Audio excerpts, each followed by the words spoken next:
Hey, it's John F. Gately back with you from Plymouth, America's hometown. But what I didn't know until just a few hours ago, and I guess Angela Davis didn't know either, it's apparently Angela Davis's hometown too. You remember Angela Davis. She's the communist who's been an active communist in the United States since like the 60s. And apparently, according to Henry Louis Gates Jr.'s PBS show, Finding Your Roots, apparently Angela Davis is related to the Pilgrims. Oh, that is so rich with irony. Check it out. But we had one more detail to share with Angela. Turning back to her grandfather, Murphy Jones, we were able to map her paternal family tree all the way back to her 10th great-grandfather. Just a little backdrop, if you don't know who Angela Davis is, look her up, but she's a radical communist and has been for decades. During the Cold War, she went to Cuba, East Germany, the Soviet Union, and she was a lightning rod for communist activity throughout the 60s, 70s, and 80s, and even now.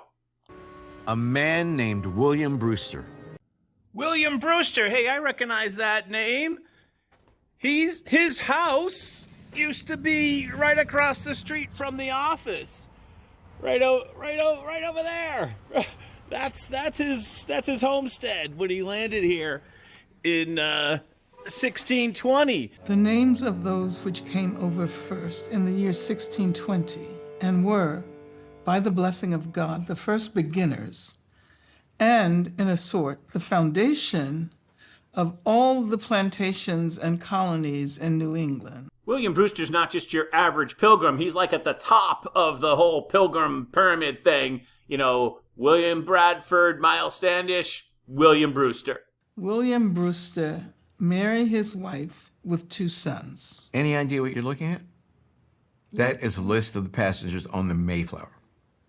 No, I can't believe this. No.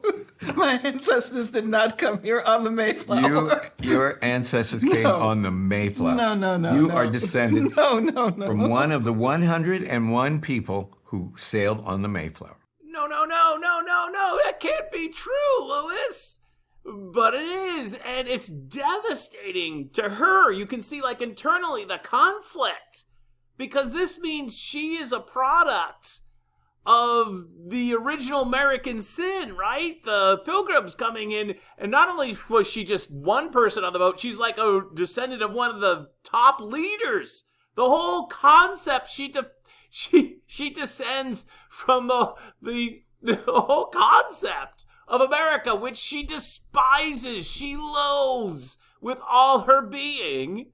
She loathes America. And yet she's from the Pilgrims. Oh, it's so perfect. Oof. That's a little bit too much. Too much truth, Louis. She can't handle it. To deal with right now. Did you ever in your wildest dreams believe that you would owe reparations to yourself? think that you may have descended from people who laid Never. the foundation Never. for this country? Never. You know, people here in Plymouth who are descendants of the Mayflower, they're actually pretty darn proud of it. I know many of them still live here, right? Their descendants still live here, and they're all over the country by now. And it's a point of pride for them. But not for Angela Davis, because she hates America. Never. Never say never, Angela. All right, so I'm John F. Gately from America's hometown, and also Angela Davis's hometown, Plymouth, Massachusetts. Behind enemy lines. Have a great day. Bye-bye.